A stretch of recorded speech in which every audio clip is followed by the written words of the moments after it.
physical injury, kailangan pa bang duman ng barangay? Depende.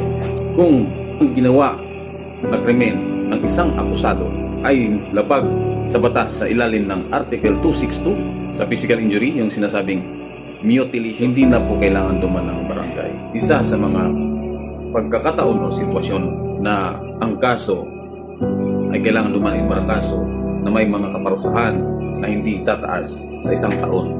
Pero ang mutilation sa ilalim ng Article 262 ng Revised Penal Code ay mayroon siyang kaparusahan na reklusyon temporal o pagkakulong na 12 years to 20 years or reklusyon perpetua na may pagkakulong na 20 years to 40 years. So, ibig sabihin, hindi na kailangan dumaan ng barangay dahil higit sa tinakda ng batas. Bakit mataas ang kaparusahan ng mutilation? Ganito po yan.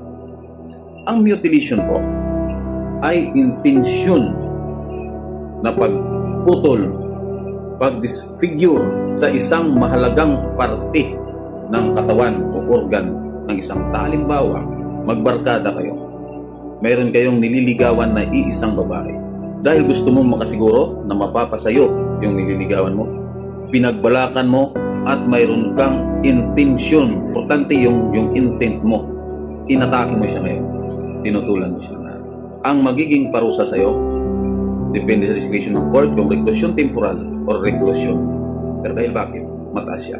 Dahil ang isang biktima na pinutulan mo ng pinakamahalagang parte ng kanyang katawan o yung mga ari ng lalaki o ng babae, para mo na din siyang pinatay dahil magiging wala na siyang pakinabang dito sa organs na nawala sa kanya o naputo sa kanya ang iyong ginawa, kundi pati na rin ang kanyang kumpiyansa, ang kanyang kakayahan, ang kanyang pagkatao, ang kanyang dangal. Ibig sabihin, pag tinanggalan mo, intention mong tinanggalan ng essential organs ng isang tao o isang lubos na maaapektuhan ang biktima na may posibilidad na makapag-isip siya, nakitilin na lang niya ang kanyang sariling buhay dahil mawawala na siya. Kaya yan ang dahilan kung bakit ang kaparusahan niya ay kahalintulad ng parusa doon sa nakapatay na tao. Dahil ang homicide, reklusyon temporal, 12 years to 20 years. At ang murder ay reklusyon perpetua, to life imprisonment.